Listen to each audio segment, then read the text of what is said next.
Hello, welcome to the session of services in high-rise buildings for the PG Pathshala. Today we are going to look at something which is extremely basic. As the name itself will tell you, it is basic systems of air conditioning. Basically, the air conditioning systems are, as I mentioned, cycles.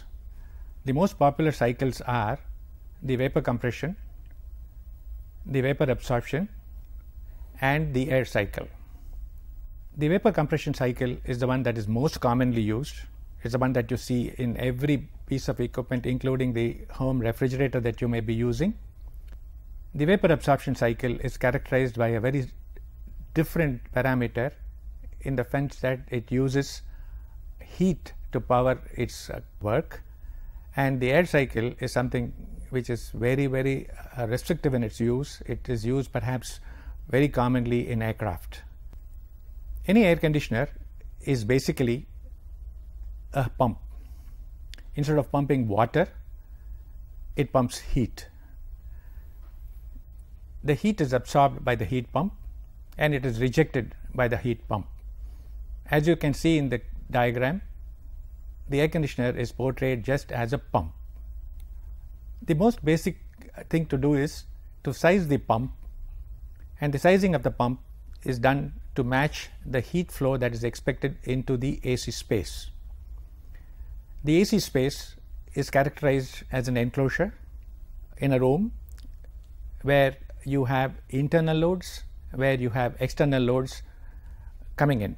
For instance, the internal load could be any equipment, could be people, and could be lights. Likewise, the external heat loads could be solar radiation, the actual temperature difference between outside and inside, and of course the fresh air that you would normally take for such an application. If the AC space needs 100 tons of cooling, you would naturally need a pump of 100 tons capacity. The 100 ton is sized as a very common unit of refrigeration air conditioning. I suppose it is very familiarly known that a ton of air conditioning is the same heat as one would get from the melting of 1 ton of ice for a whole day. For instance, if you have a 1 ton air conditioner at home and it fails, you have nothing, you have no way of setting it right, but you still need cooling. Then all you need to do is order 1 ton of ice from the nearby ice factory, and in 1 full day of it melting, you will get the same cooling that that small box was doing for you. Just imagine, that's the kind of capacity that you're talking of when you say 1 ton of air conditioning. Take a simple enclosure. If there is an enclosure which needs, say, 100 tons of air conditioning, 100 tons of air conditioning will need 100-ton pump.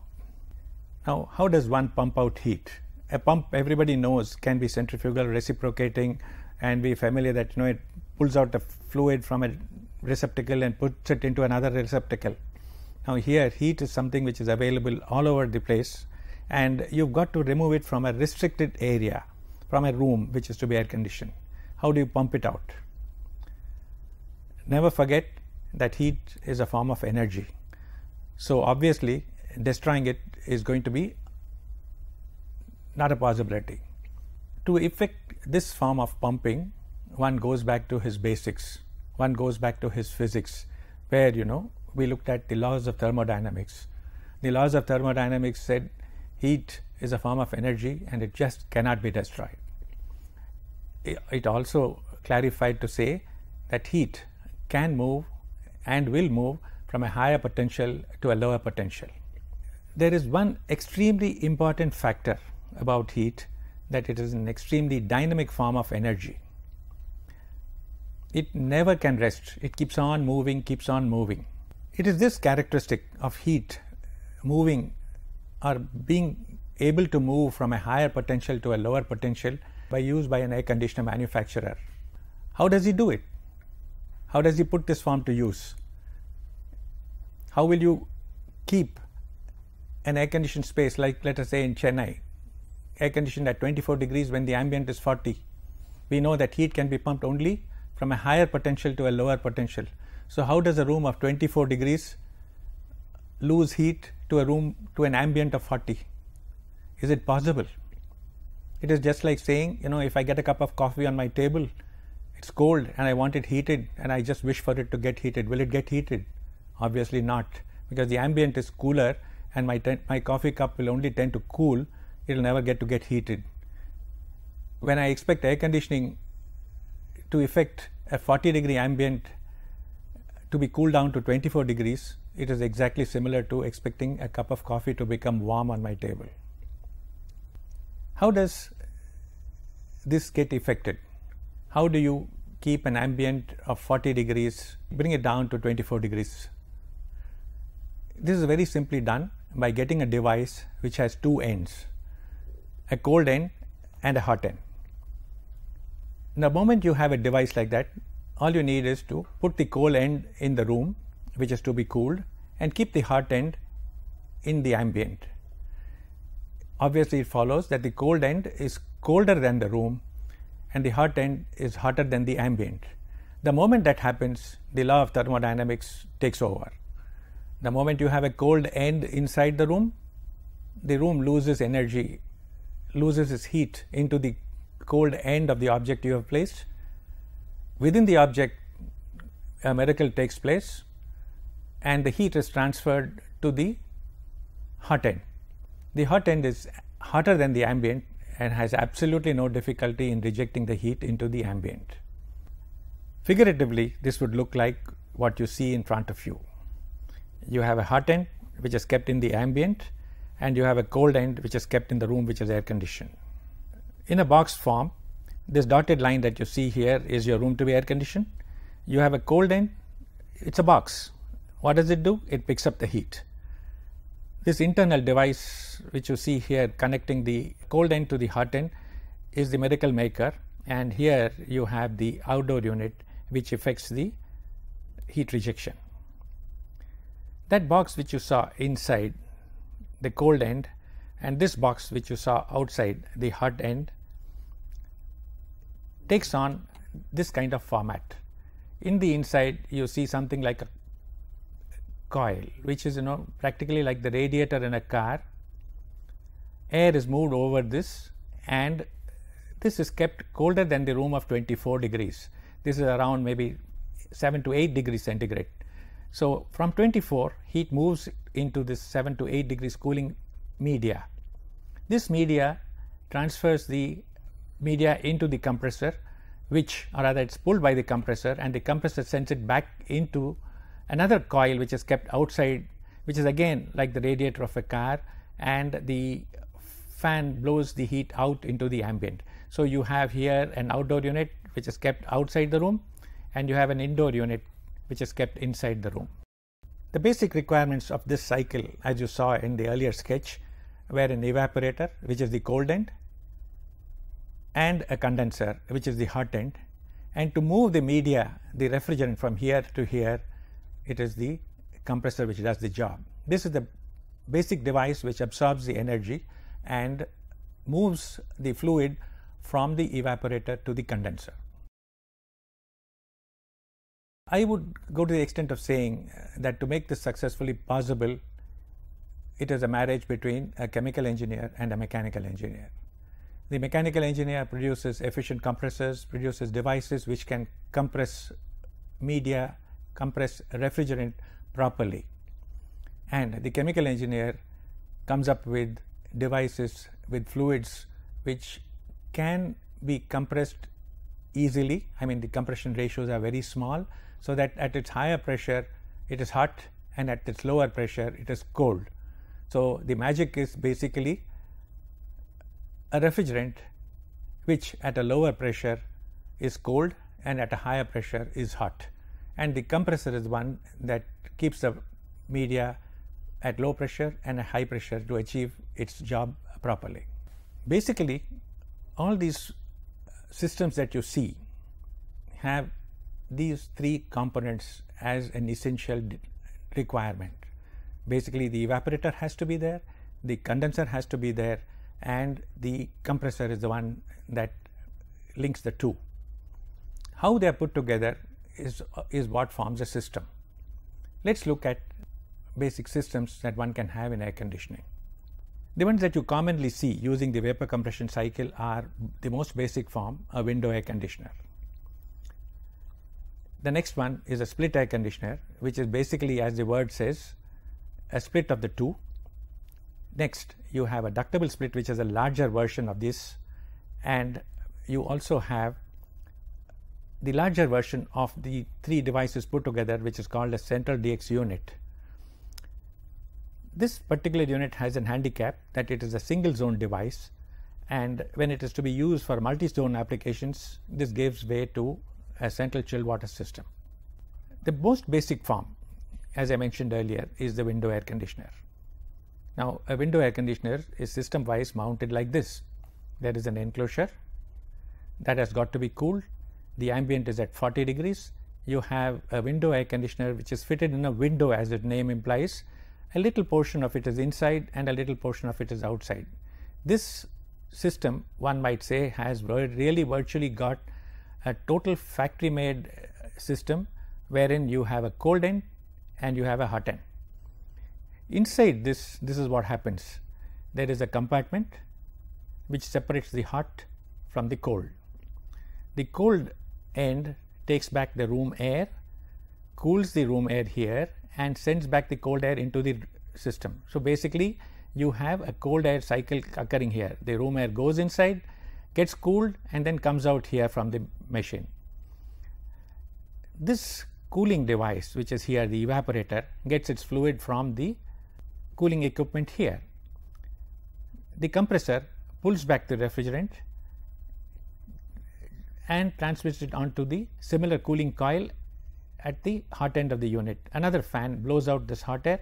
This fan was blowing out the cold end, and you had the three components, the evaporator, the condenser, and the compressor, installed here to form the most basic system. This device is fully factory made, it is self-contained, and it combines a heat pickup and rejection in its single chassis. The split air conditioner, as I mentioned earlier, is basically a window air conditioner cut into two halves.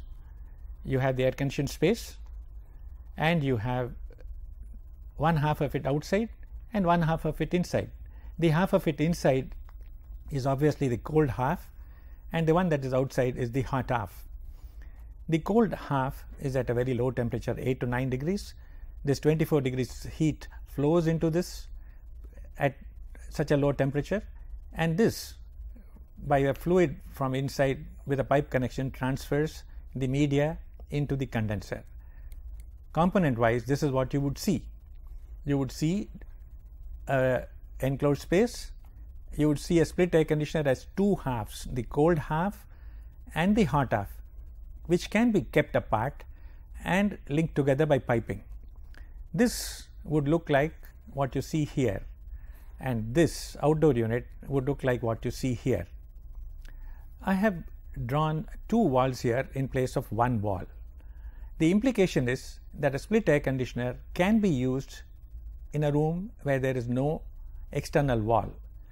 With the window air conditioner, there was a constraint that there was no distance between the hot end and cold end.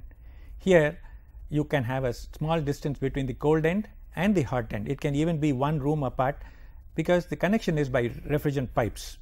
These pipes have a limitation. Ideally, they should not exceed 5 meters. Now, this was as far as a basic split air conditioner is concerned. Now, a split air conditioner generally is available in very small capacities, not exceeding maybe 2. Some manufacturers may make 3-ton machines.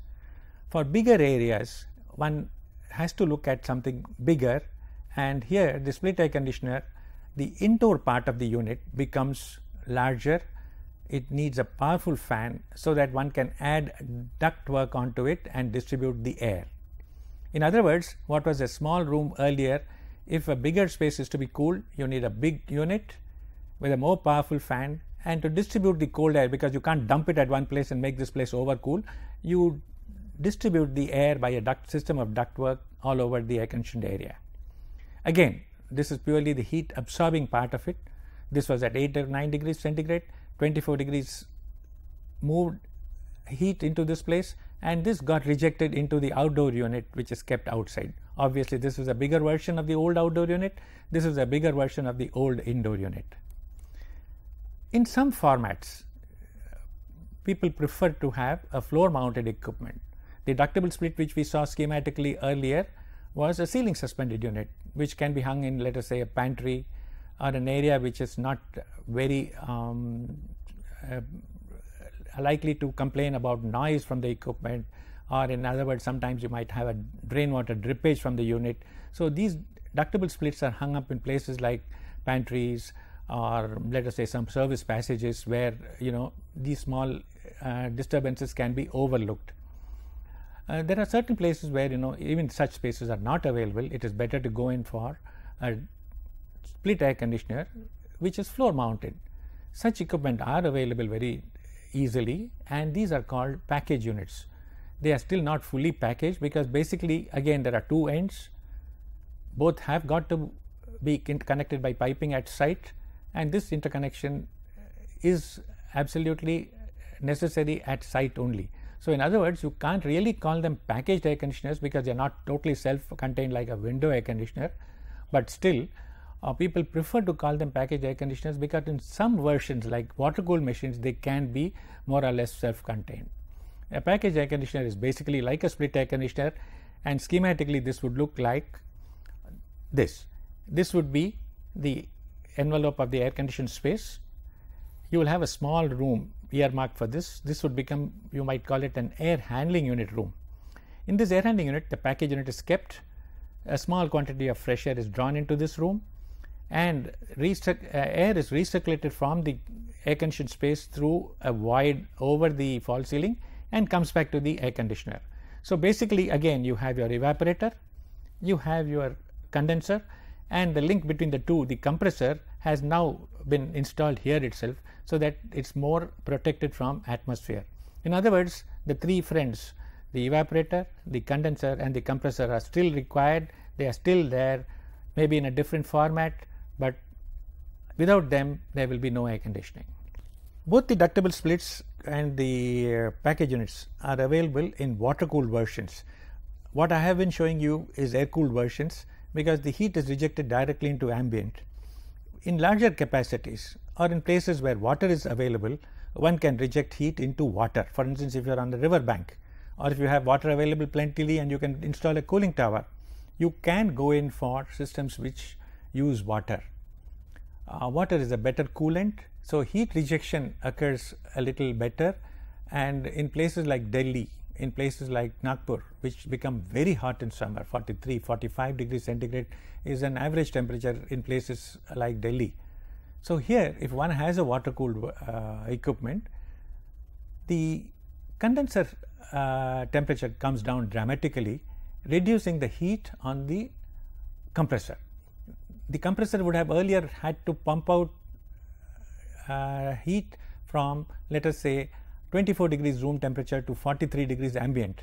In a water cooled version, because the water is colder than the air, particularly in places like Delhi, Nagpur, where the wet bulb temperatures are very low, one can easily get water at about 28 degrees, 30 degrees. So just imagine the pumping duty, which was earlier from 24 to 40, is now complete in, let us say, 24 to 28, 24 to 30. So the heat load on the compressor has come down. It works with smaller PDs, smaller pressure differences, and its duty condition is lower, consumes less horsepower, becomes more efficient. Now all these three versions, that is the window air conditioner, split air conditioner and its package unit, are called DX unit, direct expansion. Yes, I mean expansion. The Queen's English calls expansion as EXP, whereas the Americans, who take credit for contributing the maximum towards air conditioning industry, have forthrightly called expansion as XP and XPAN-SION. So that's why the DX unit directly means direct expansion. Now these DX units are available in certain capacities of maximum, say, about 20 tons commercially. What happens to applications which are larger? typically let us say a cinema theater, a church hall, a temple. These may call for something like a few hundred tons of cooling. Now just imagine putting 20-ton machines to meet this load. You need 10 of them or 12 of them, and the fans may not still be powerful enough to reach the farther reaches of such big spaces. Now here one has the option of putting together the compressor, the condenser and the evaporator to form a DX system at site. These are tailor-made systems, and one could schematically look at them like this. In the DX system, one needs all the three equipment like compressors, condensers and evaporators, but these are good for single zone applications, as I mentioned. Take a look at schematically a cinema theater. I have shown a portion here with a stage and the auditorium. It needs cooling from an air handling unit, which is the evaporator coil and a fan. This obviously is kept in a separate room, and from here refrigerant pipes connected to a system of compressor, condenser outside. So the compressor draws the refrigerant, raises its pressure, heats it up and puts it into the condenser coils where heat gets rejected outside. You can see hot air here. So this is kept at about maybe 70 degrees centigrade. 40-degree air goes inside, cools this coil, and hot air gets rejected. This circuit of hot air and has absolutely nothing to do with this circuit, which is drawing 24 degrees air, cooling it down by an 8-degree media to about 12 to 13 degrees when it is discharged here. Now the limitation of a DX system was that it is a single zone system. The moment you need a multi-zone application, like let us say multiple rooms to be cooled, a hospital, multiple floors in an office building, hotels, then these systems are called multi-zone systems.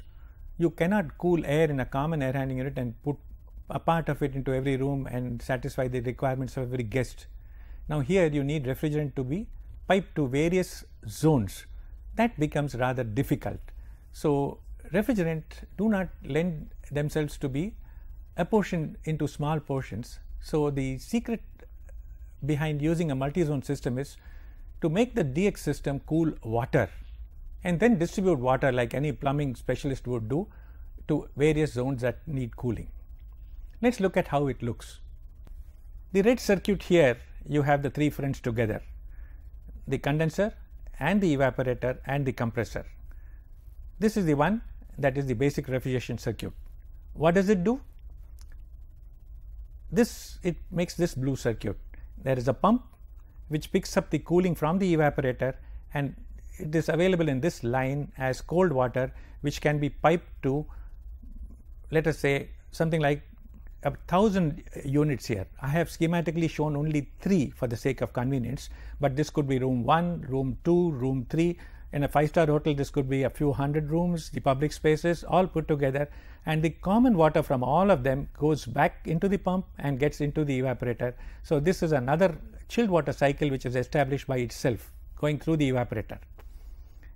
Invariably in such large applications, it is a water cooled application. So the water cooled condenser needs cold water from a cooling tower, which is drawn by this pump and recirculated here.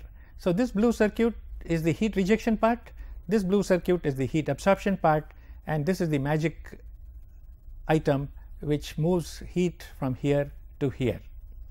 Now by doing this, you have cooling available to be used in, as I said, multiple zones. These zones could be like this. They could be in the bottom of a multi-story building, let us say the basement, where you have these 3 friends together. From here cold water is piped up a riser to say multiple floors, 1 floor here, 1 floor there, 1 floor still higher. I have for convenience sake only projected 2 floors. Now each of these is a cooling zone.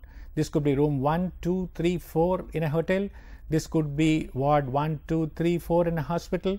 It could be a cabin in one of the floors of a multi-story building, which is used for office purposes. Thank you.